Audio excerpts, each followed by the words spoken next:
सोमा बुआ को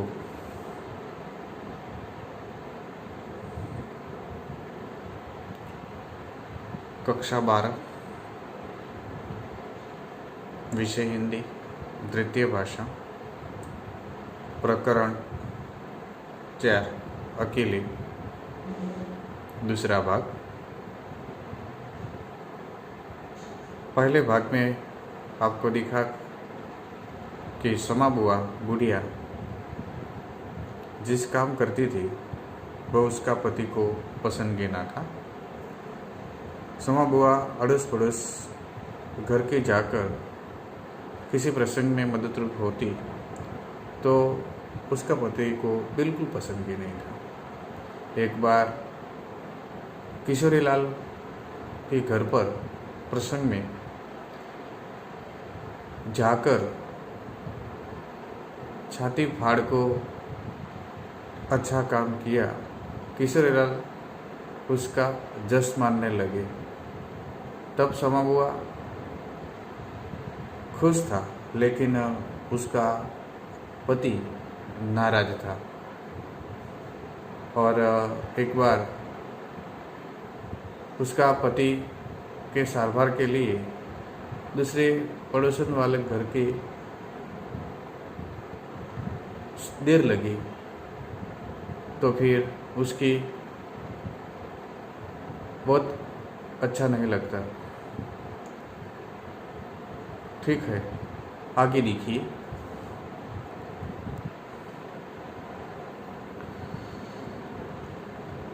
जस मानना रूढ़ि प्रयोग है, उसका मतलब है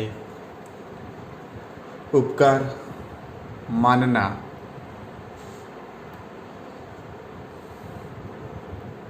बद उड़ जाती, बद उड़ जाती मतलब है बद उड़ जाती, इज्जत चली जाती।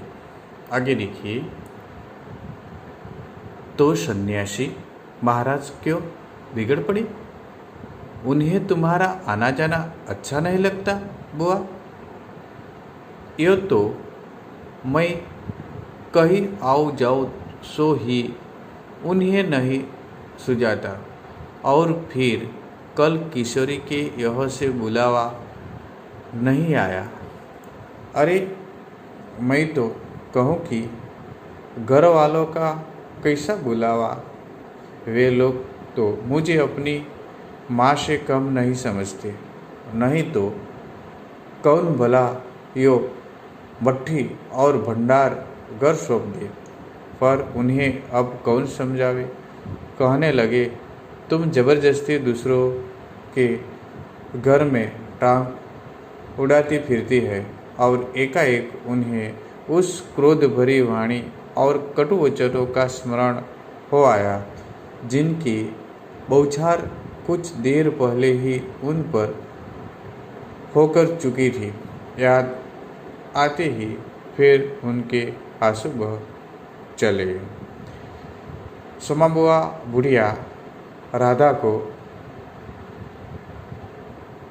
बात बता रही है। उसका पति सोमा बुआ को डांटता है, फिर वे क्रोध में अच्छा नहीं बोलते।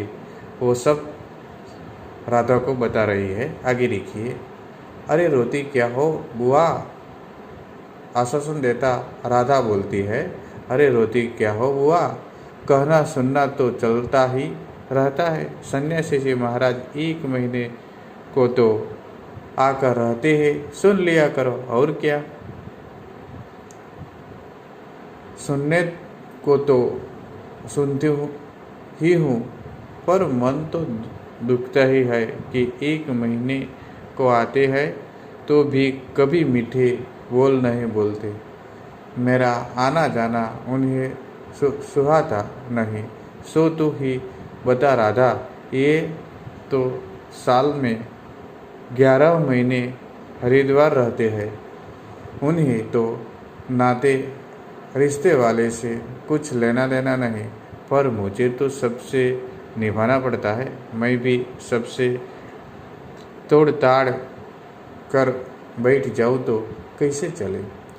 मैं तो इनसे कहती हूँ कि जब पल्ला पकड़ा है तो अंत समय में भी साथ ही रखो, सो तो इनसे होता नहीं। सारा धर्म कर्म यही लूटेंगे, सारा जश यही बटोरेंगे, और मैं अकेली पड़ी पड़ी यहाँ इनके नाम को रोया करूँ। इस पर से कही आओ जाओ वह भी उनसे बर्दाश्त नहीं होता, और बुआ फूट फूट कर रो पड़ी। राधा ने आश्वासन देते हुए कहा, रो नहीं बुआ, अरे वे तो इसलिए नाराज हुई है कि बिना बुलाए तुम चली गई। राधा जी सोमा बुआ को समझाते हुए आश्वासन देते हैं, आपका पति को दुख क्या लगते हैं? आप उसके बुलाए बिना आप चले गए, वही का दुख था। फिर आपको डांटते हो, वो दुख है। वह आश्वासन देते हुए राधा बोल रही है। बेचारे इतने हंगामी बुलाना भूल गए तो मैं भी मान करके बैठ जाती, फिर घर वालों का कैसा बुलाना। मैं तो अपनेपन की बात जानती हूँ, कोई प्रेम ही नहीं रखे तो 10 बुलावे पर नहीं आओ जाओ, और प्रेम रखे तो बिना बुलाए भी सिर के बल जाओ। मेरा अपना हरखू होता और उसके घर काम होता तो क्या मैं बुलावे के भरोसे बैठी रहती? मेरे लिए जैसा हरखू वैसा किशोरीलाल। आज हरखू नहीं है, उसी से दूसरे को देख देख कर मन भरती रहती हूँ, और वे हिचकिचियाँ लेने लगी। बुआ जी और तेज से रटते हैं। वो हरखू उसका बेटा का नाम है। हंगामा, परेशानी उसको नहीं बुलाया तब क्या हुआ? आपके अपनेपन वाले એટલે घर के व्यक्ति को बुलाने की जरूरत नहीं, हंगामे में भूल गया होगा। इस समझकर जाना होना वो हिचकिचा कर फिर रड़ती है। पापड़ों को फैलाकर स्वर को भरसक कोमल बनाकर राधा ने कहा, तुम भी बुआ बात को कहाँ से कहाँ ले गई? अब चुप भी हो। अच्छा देखो, तुम्हारे लिए एक पापड़ भून कर लाती हूँ, खाकर बताना कैसा है। और वह पापड़ लेकर ऊपर चढ़ गई। कोई सप्ताह भर बाद बुआ बड़े प्रसन्न मन से आई और सन्यासी जी से बोली, सुनते हो देवर जी के ससुराल वालों की किसी लड़की का संबंध भागीरथी जी के यहाँ हुआ है। वे सब लोग यहीं आकर ब्याह कर रहे हैं। देवर जी के बाद तो उन लोगों से कोई संबंध ही नहीं रहा, फिर भी है तो समझी ही। वे तो तुमको भी बुलाए बिना नहीं मानेंगे। समधी को आखिर कैसे छोड़ सकते हैं?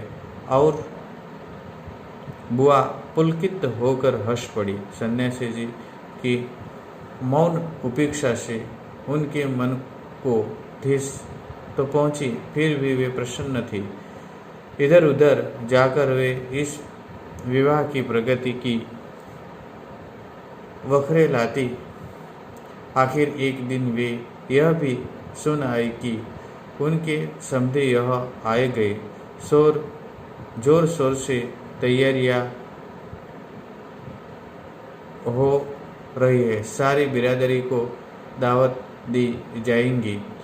खूब रौनक होने वाली है। दोनों ही पैसे वाले ठहरे हैं। उसका देवर जी का बेटी का संबंध हो रहा है। वो बता रही है कि इस प्रसंग धाम धूमती हो सकेगी और फिर हम भी तैयार होकर जाएगा, वो सोच रही है। क्या जाने हमारे घर तो बुलावा आएगा या नहीं? देवर जी को मेरे 25 बरस हो गए, उसके बाद से तो कोई संबंध ही नहीं रखा। रखे भी कौन, यह काम तो मर्दों का होता है। मैं तो मर्द वाली होकर भी बेमर्द की हूँ। और एक ठंडी सांस उनके दिल से निकल गई। सोमा बुआ मन से मन बहुत पछता रही है। वो बुलावेगा न बुलावेगा। फिर 25 साल हो गई है उसका न बोलने का। झगड़ा के कारण 25 साल हो गए है। 25 साल तक, 25 बरस तक उसने अवर जवर बंद है। फिर भी बुलावेगा नहीं बुलावेगा, वो विचार में पड़ रही थी। अरे वाह बुआ, तुम्हारा नाम कैसे नहीं हो सकता? तुम तो समाधीन ठहरे। देवर चाहे न रहे, पर कोई रिश्ता थोड़े ही टूट जाता है। दाल पीसती हुई घर की बड़ी बहू बोली। है बुआ, नाम है। मैं तो सारे लिस्ट देखकर आई हूँ। विधवा ननंद बोली। बैठे 2 कदम आगे सरक कर बुआ ने बड़े उत्साह से पूछा, तुम अपनी आंखों से देखकर आई है ना? नाम तो होना ही चाहिए, पर मैंने सोचा कि क्या जाने आजकल के फैशन में पुराने संबंधियों को भूलना हो न हो। और बुआ बिना 2 पल भी रुके वह से चल पड़ी। अपने घर जाकर सीधे राधा भाभी के कमरे में चढ़ी। क्यों रे राधा, तू तो जानती है कि नई फैशन में लड़की की शादी में क्या दिया जावे है। समझियो कि मामला ठहरा सो भी पैसे वाले खाली हाथ जाऊंगी तो अच्छा नहीं लगेगा। मैं तो पुराने जमाने की ठहरी, तू ही बता दे क्या दूँ? अब कुछ बनाने का समय तो रहा नहीं। 2 दिन बाकी है, सो कुछ बनाया ही खरीद लाना। सोमा बुआ और राधा भाभी बात कर रही है, फिर भी ये प्रसंग में सारी भेंट देने सोच रही है, लेकिन उसके पास इतने पैसे नहीं है। वो फिर समय भी नहीं है। बहुत चिंतित है और चिंतित स्वर में राधा भाभी को सोमा बुआ उसकी बात, मन की बात बता रही है। आगे देखिए। क्या देना चाहती हो अम्मा? ज्वेर, कपड़ा, श्रृंगारदान या कोई और चांदी की चीज? तो ज्वेर का मतलब है गहना।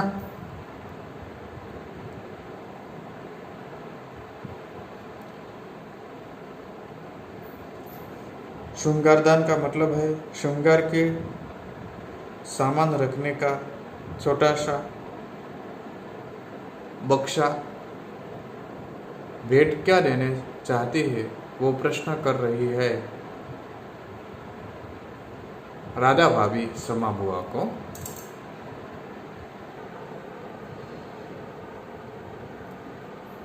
मैं तो कुछ भी नहीं समझू रही। जो कुछ पास है तुझे लाकर दे देती हूँ। जो तू ठीक समझे ले आना। बस बद नहीं उठनी चाहिए। बद का मतलब इज्जत। अच्छा देखो पहले के रुपये कितने हैं। और वे डगमगाते कदमों से नीचे आई। 2-3 कपड़ों की गठरियाँ हटाकर एक छोटा सा बक्स निकाला। उसका ताला खोला। इधर उधर करके एक छोटी सी डिबिया निकाली।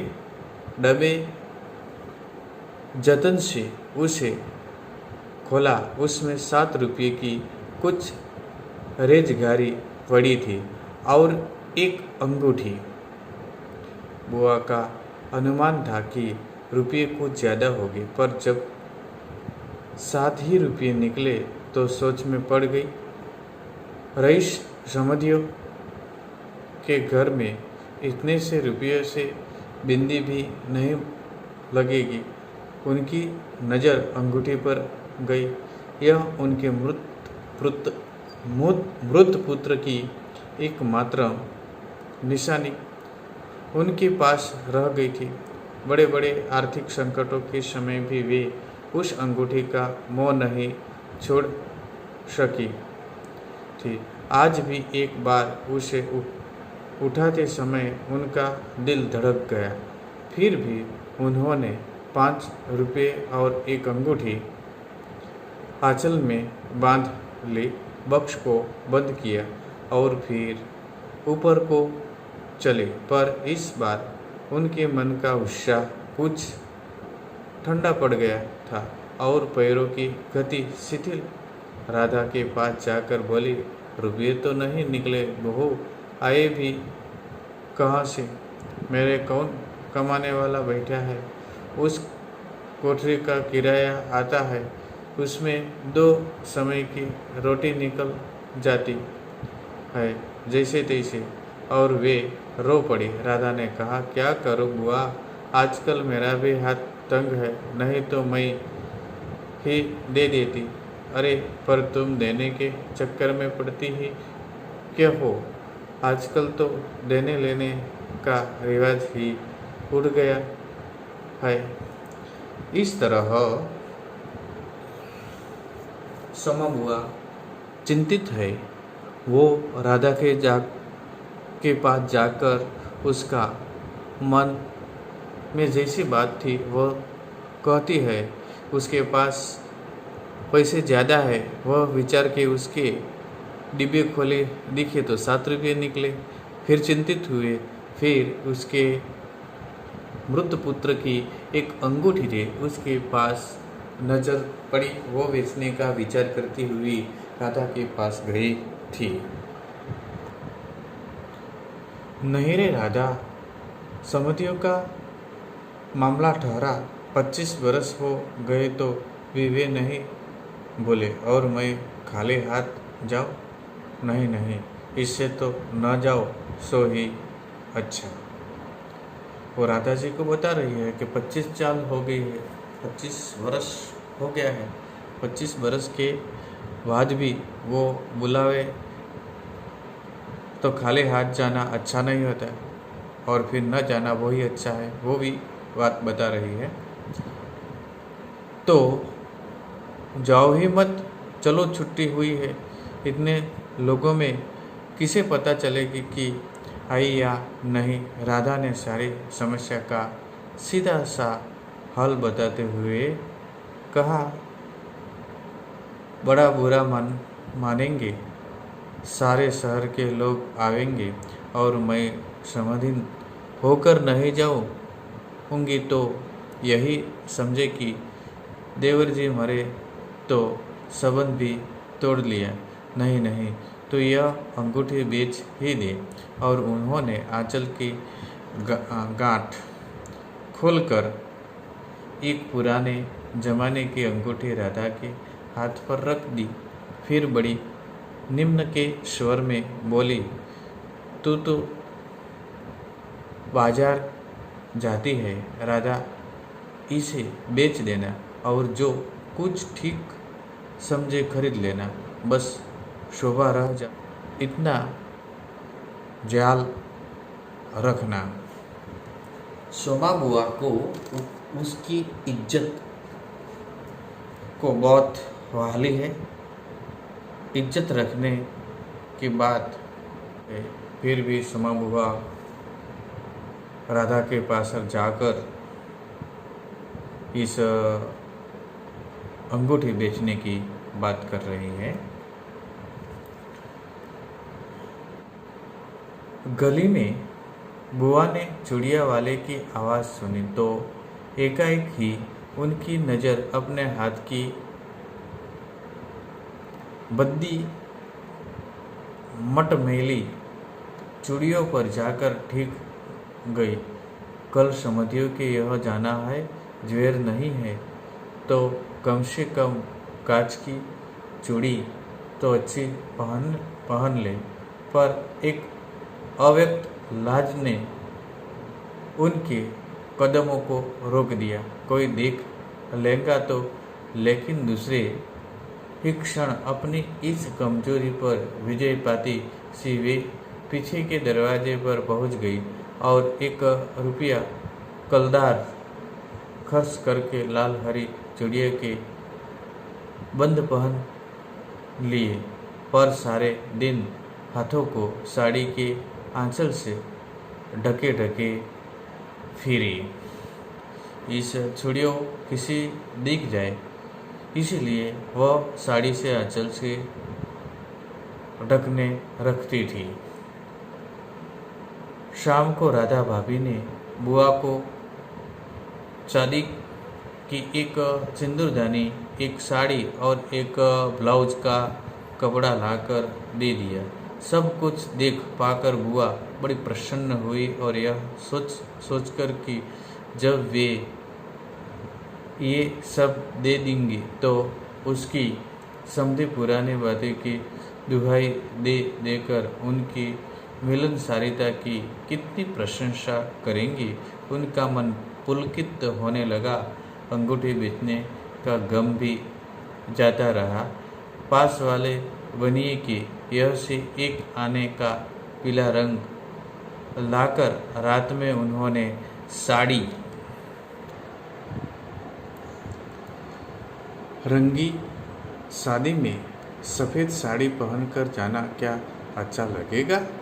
रात में सोई तो मन कल की ओर दौड़ रहा था। सोमा बुआ रात में भी उसका विचार आ रहा था, कल लगन में जाऊंगा तो क्या करेगा। दूसरे दिन 9 बजते बजते खाने का काम समाप्त कर डाला। अपने रंगी हुई साड़ी देखी तो कुछ जैसी नहीं। फिर ऊपर राधा के पास पहुंचा। क्यों राधा, तू तो रंगी साड़ी पहनती है तो बड़ी आभ रहती है, चमक रहती है। इसमें तो चमक आई ही नहीं।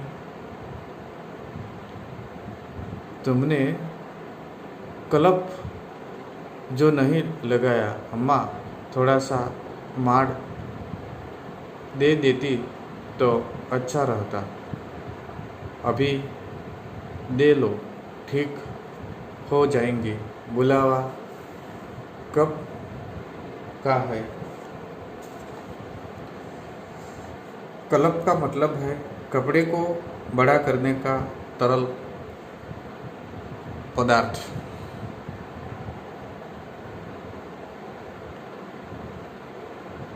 माड़ का मतलब है पके हुए चावल का पानी।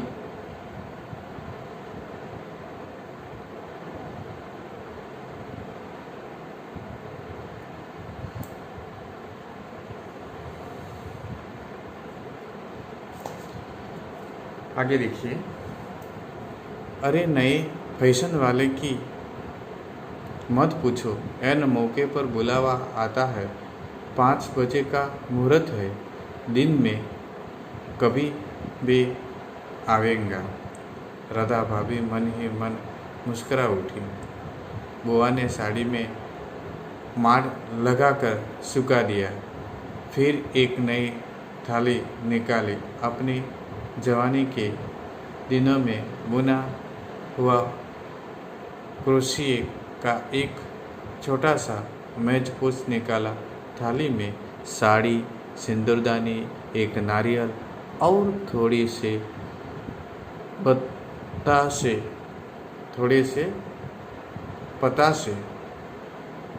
ये बतासे लिखा है, पतासे सजाइए। फिर जाकर राधा को दिखाया। सन्यासी जी महाराज सवेरे से इस आयोजन को देख रहे थे। उन्होंने कल से लेकर आज तक कोई 25 बार चेतावनी दे दी थी कि यदि कोई बुलाने न आए तो चले मत जाना, नहीं तो ठीक नहीं होगा। हर बार बुआ ने बड़े ही विश्वास के साथ कहा, मुझे क्या बावली ही समझ रखा है जो बिना बुलावे चले जाऊंगी। अरे वह पड़ोस वाले की निंदा अपनी आंखों से बुलावे की लिस्ट में नाम देखकर आई है और बुलावेंगे क्यों नहीं।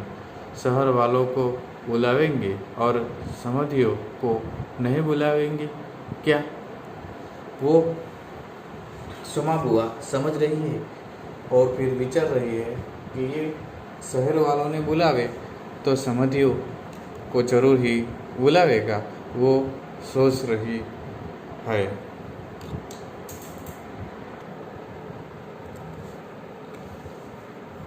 3 बजे के गरीब बुआ को अनमने भाव से छत पर इधर उधर घूमते देखा।